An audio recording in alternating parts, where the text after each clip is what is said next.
बच्चों, मैं उमेश मंडल हमारे YouTube चैनल रामधनी क्लासेस में आप सभी का स्वागत करता हूं।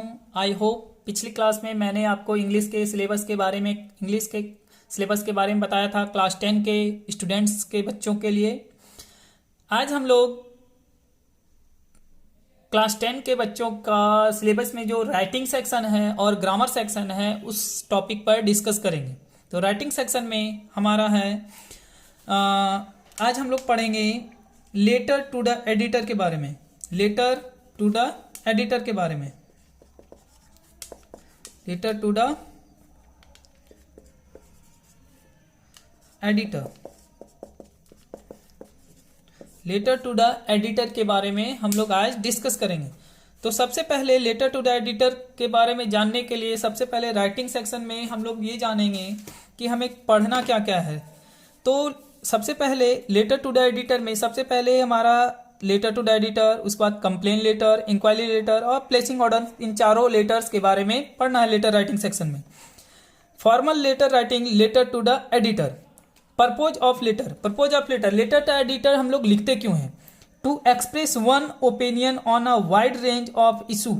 अगर कोई इशू ज़्यादा बढ़ गया है तो उसको एक ओपिनियन दे करके हम उस लेटर के बारे में उसको अपना ओपिनियन एक्सप्रेस करते हैं। जैसे सलाह देना किसी को। To express and share one observation and view in public form, for example of magazine और अ न्यूज़पेपर। दैट मीन्स हम जो एक्सप्रेस कर रहे हैं अपना ओपिनियन, हमारा जो ओपिनियन है उसे पब्लिक तक पहुंचाने के लिए एकमात्र जरिया होता है मैगजीन और न्यूज़पेपर। तो हम लोग मैगजीन और न्यूज़पेपर में अपना ऑब्जर्वेशन हो गया या फिर जो भी हमारा सजेशन है उसे देते हैं। लैंग्वेज ऑफ लेटर, हम लोग लैंग्वेज कैसे लिखेंगे? जो भी हम लोग लैंग्वेज लिखेंगे लेटर का, उसको कैसे formal language must be use. उसमें ऐसा कुछ नहीं है कि हम लोग बढ़ चढ़ के लिखें, बढ़ा करके लिखें, कुछ नहीं। Formal language must be use. Normal formal सा जो हम लोग बोलचाल में यूज करते हैं, नॉर्मल फॉर्मल लैंग्वेज को ही यूज करना है। Repetition of idea must be avoided. That means मतलब जो बार बार रिपीट होता है आइडिया वो नहीं, कुछ अलग सोच करके हमको उसको उनको देना है। सब paragraph should be used in organized way. सब paragraph should be organized way. सब पैराग्राफ जो है should be used in organized way. सब पैराग्राफ को एक ऑर्गेनाइज्ड वे में सजा करके दिखाना है। Personal outlook must be included but based language should be avoided. Personal outlook को भी इसमें दर्शाना है but based language should be avoided, मतलब जो नॉर्मल लैंग्वेज चलता आया है उसको नहीं दिखाना है। Word limit must be kept in mind. आपको ध्यान में यह भी रखना है कि आपको कितने वर्ड लिमिट में बताना है।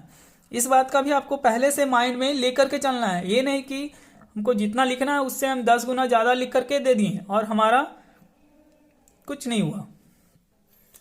तो आप लोग ये पूछेंगे कि लेटर टू द एडिटर लिखने का फॉर्मेट क्या है। तो आप देखिए, लेटर टू द एडिटर लिखने का फॉर्मेट जो है, सबसे पहले हम लोग लेटर जो भी हमारा क्वेश्चन दिया रहेगा उसमें सबसे पहले हम लोग लिखेंगे सेंडर्स एड्रेस। सेंडर एड्रेस सबसे पहले हम लोगों को लिखना होगा सेंडर्स एड्रेस। आपका क्वेश्चन में जो भी सेंडर्स एड्रेस दिया होगा उसे लिखना होगा। सेंडर्स एड्रेस लिखने के बाद हमारा एक लाइन का गैप होना चाहिए। एक लाइन का गैप होना चाहिए। उसके बाद एक लाइन के गैप होने के बाद फिर हम लोग लिखेंगे डेट। डेट जो हम लोग इंक्लूड करेंगे उसको लिखेंगे। उसके बाद फिर हमारा एक लाइन का गैप होगा। फिर हम लोग लिखेंगे address of the addressee. Address of the addressee. Address of the addressee. उसके बाद एड्रेस ऑफ द एड्रेसी लिखने के बाद जो हमारा ये दोनों क्वेश्चन के हिसाब से होगा, सेंडर्स एड्रेस और एड्रेस ऑफ एड्रेस, ये क्वेश्चन के हिसाब से होगा। उसके बाद फिर एक लाइन का गैप। फिर हम लोग लिखेंगे क्वेश्चन में जो भी लिखा हो, सर के पास भेजना है या मैडम के पास भेजना है, वो आपके क्वेश्चन के हिसाब से होगा, सर या मैडम। उसके बाद सब्जेक्ट। उसके बाद सब्जेक्ट, जिस सब्जेक्ट पर हमें अपना ओपिनियन देना है या फिर जो भी प्रॉब्लम है वो पहुंचाना है किसी के पास, तो सब्जेक्ट। उसके बाद सब्जेक्ट लिखने के बाद फिर एक लाइन का गैप, यहाँ भी एक लाइन का गैप। उसके बाद आपको लिखना है body of the letter. Body of the letter, that means body of the letter, that means आपको बॉडी जो ऑफ द लेटर जो है वो आपको लिखना होगा इन 3 से 4, 3 से 4 पैराग्राफ्स में 3 से 4 पैराग्राफ में आपको बॉडी ऑफ लेटर कंप्लीट करना है। 3 से 4 पैराग्राफ में आपको अपना बॉडी ऑफ लेटर कंप्लीट करना है। तो आप लोग पूछेंगे कि बॉडी ऑफ पैराग्राफ में हम लोग क्या क्या इंक्लूड करेंगे। तो सबसे पहले statement of the problem.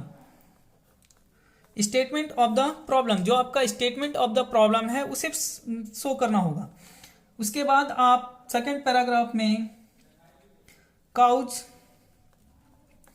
Of the problem, ये होने का प्रॉब्लम मतलब ये प्रॉब्लम हो क्यों रहा है, कारण क्या है इसका, काउज। उसके बाद outcome of the problem, outcome of the problem. Next आपको अगर इच्छा है तो कुछ सजेशन दे सकते हैं, कुछ सजेशन दे सकते हैं आप, सजेशन या रिमेडीज अगर देना चाहें तो सजेशन और रिमेडीज भी दे सकते हैं। लास्ट में आपको कंक्लूजन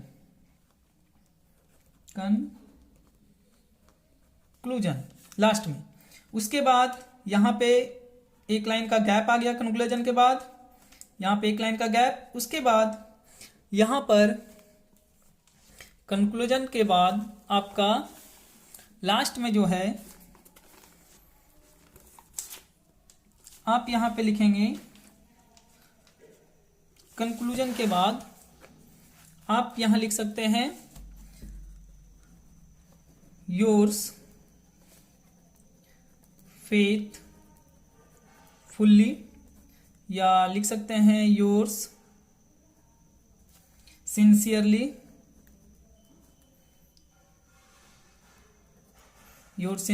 या फिर आप लिख सकते हैं योर्स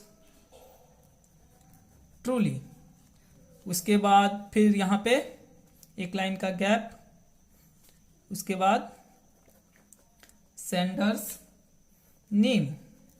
ये आपका क्वेश्चन के हिसाब से होगा। फिर से आप देख लीजिए, सबसे पहले आपका यहाँ sender address, date, sender address के बाद एक लाइन छोड़ेंगे, फिर डेट, फिर एक लाइन छोड़ेंगे, फिर एड्रेस ऑफ एड्रेसी, फिर एक लाइन, फिर सर और मैडम, फिर एक लाइन का गैप, फिर सब्जेक्ट जो हमारा जिस मैटर पर होगा हमें लिखना। बॉडी ऑफ द लेटर वो आपका 3 से 4 पैराग्राफ में होना चाहिए। पहला स्टेटमेंट ऑफ प्रॉब्लम, क्या आपका प्रॉब्लम है वो स्टेटमेंट में लिखना होगा। काउज, क्या कारण है, उससे क्या आउटकम निकल रहा है, सजेशन और रेमेडीज और कंक्लूजन। उसके बाद yours faithfully, yours sincerely, your to, इनमें से कुछ भी आप लिख सकते हैं। और उसके बाद क्वेश्चन में जो आपका सेंडर्स नेम है उसको आपको लिखना है। इस फॉर्मेट को फॉलो करके आप लेटर टू द एडिटर आप कंप्लीट कर सकते हैं, बट वर्ड लिमिट हमेशा ध्यान में रखिएगा। और बुक से कुछ क्वेश्चंस आप एक्सरसाइज से बनाइए और इस फॉर्मेट को फॉलो करके कंप्लीट कीजिए। फॉर्मेट कंप्लीट करते के साथ साथ ही आप ये भी ध्यान रखिए कि जो आप लेटर लिख रहे हैं उस पर मार्क्स एग्जामिनर कैसे देते हैं।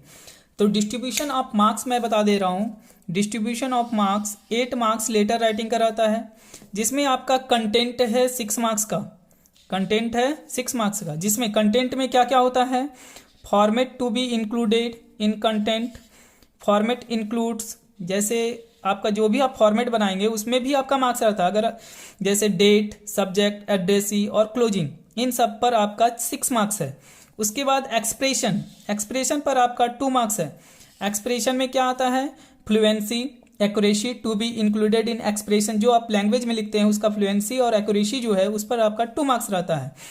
उसमें आपका ये सब भी ध्यान देने वाली बातें हैं, grammatical accuracy, appropriate words, spelling, coherence and relevance of idea and style, इन सभी का अगर आप ध्यान रखेंगे तो आपका लेटर टू द जो लेटर राइटिंग है उसमें 8 मार्क्स कोई भी नहीं काट सकता है। बट इन सभी डिस्ट्रीब्यूशन ऑफ मार्क्स जो है उसको आपको ध्यान रखना होगा। Content, format must be included, subject, date, addressee, closing, expression, fluency, accuracy to be included in expression. ये डिस्ट्रीब्यूशन ऑफ मार्क्स को ध्यान में रखते हुए लेटर को लिखना है। बट फॉर्मेट जरूर याद कर लीजिए और प्रैक्टिस कीजिए। जितना ज़्यादा आप प्रैक्टिस करेंगे उतना ज़्यादा आपके लिए बेटर है, और प्रैक्टिस मेक्स मैन परफेक्ट होता है। Thank you.